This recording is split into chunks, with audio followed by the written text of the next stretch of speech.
Hello, welcome to the Woodsman channel.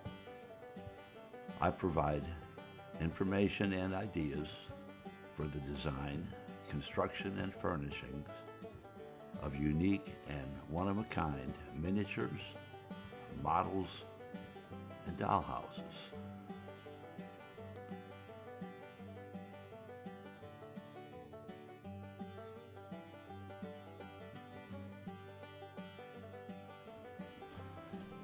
Some time ago, I purchased the Real Good Toys Beachside Bungalow kit. It didn't really look like a beachside bungalow to me. It looked more like a New England salt box house. So I decided that I was going to transform it from a two-story to a one-story, to actually make it into what I considered to be a beachside bungalow. Real Good Toys makes the absolute best products, in my opinion. They're sturdy, well made, pieces all fit together. But in this case, I really didn't care very much for the design.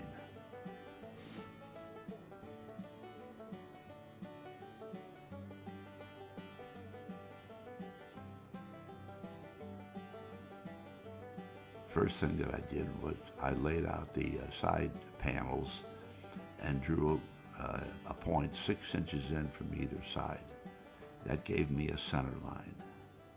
I drew that center line all the way up from the bottom to the top. Then I took my ruler and I started at the roof line and made a drawing up to the center line from both sides, the roof line side and the back roof line side. One line is for a 5-inch pitch and one line is for a 7-inch pitch. The 5-inch line is for a narrower, a shallower pitch, and the 7-inch line is for a steeper pitch. I chose the 7-inch line for this project. Now take the roof, lay it flat, and cut a piece 7 inches off from the bottom of each side. These pieces will be used for the new roof. Then you take the remainder of the roof and you put it aside because you're not going to need it anymore. You find the dormer roof and you set the two 7-inch pieces to either side of it, and you draw a straight line across all the 7-inch pieces plus the dormer roof, which gives you a spare piece on top, a little triangle that you cut off.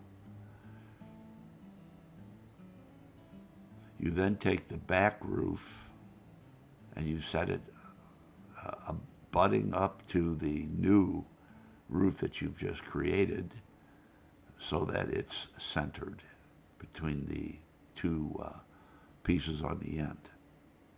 It gives you a little bit of a nub on the end, which you then cut off on both sides. This squares up everything, makes it all even. Now the 7-inch roof, 7-inch sides are going to be a little long, so you trim them off at the bottom. Then you glue the whole conglomerate together. The 7-inch sides and the dormer roof side. You take the dormer roof, that piece, that little triangle that you cut off, and you cut it in half. This gives you two little triangles which you use as filler pieces, and then once they end there, you cut them off flush. That gives you the new roof. Line it up with the front porch roof and glue them together and then tape the underside. Once you have all that together, you can start completing the project by putting on the front and the base. You run the roof stringers between the new sides.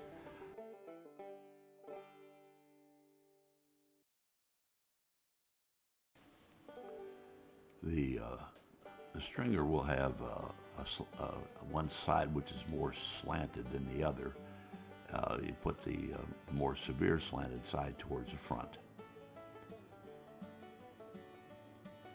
You are left with a groove where the second story would have normally gone, and I solved that problem by running string lights in there, battery-operated string lights.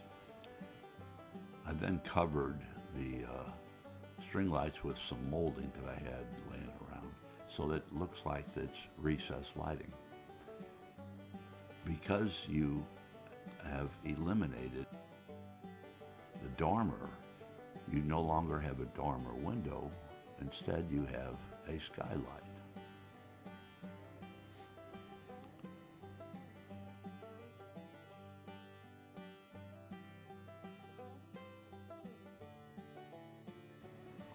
I put some half-inch balsa wood sticks under the roof, not for any structural reason, but I just thought they looked attractive and sort of finished off the underside of the roof.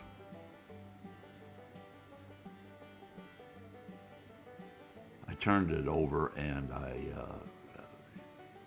put some cross braces in. That's so that I could have something secure to something for the base. I use Lazy Susans to set it on so that I can spin it around. So now you have a new roof, and then you attach the porch roof. You draw your 1-inch lines for your shingles. This is a view of the underside of the porch, showing the stringer lights, which I ran for the porch.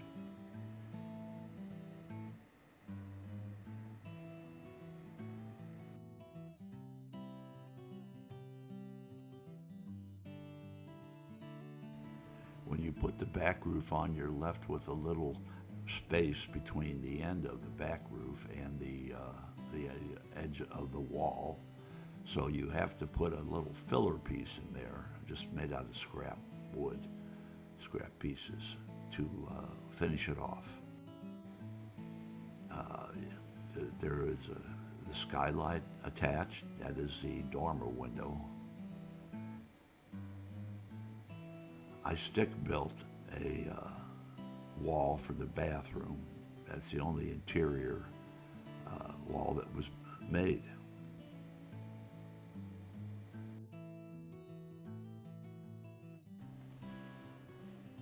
So here is a picture of the finished product, the front. It's the way I chose to finish it, with the shingles on the porch posts and some brick on the front porch. And here is a picture of the interior finished. This is my interpretation of what a beach house should be for a beach bum, perhaps. It's got a counter with a wash basin. He's got a stove, a little wine cooler area, and a futon that is both a chair and a bed. So that is my project, how to convert a 2-story beach bungalow into a 1-story. I hope you appreciate my efforts. Besides being a miniaturist, I am also a musician, and my singer and I have a YouTube channel called The Weary Kind, in which we have original songs and covers. It would be great if you would go to our channel and like our music, if you do like it. Besides being a musician and a miniaturist, I'm an author. I've written 9 books. The first 2 books that I wrote are standalone books. I have also written a 7-volume set called The Greeter. The Greeter is a young man who is from heaven, who comes down to earth and gets himself involved in some situations which are both intriguing and sometimes dangerous. It is part science fiction, part fantasy, and part theology. It is my interpretation of the source of all evil in the world. The books are available on Amazon for purchase in hardcover or paperback, or you can get them for free on Kindle. Anyhow, thank you for taking the time to watch my channel. I have other videos available. I would appreciate it if you would subscribe to my channel. Thank you and goodbye.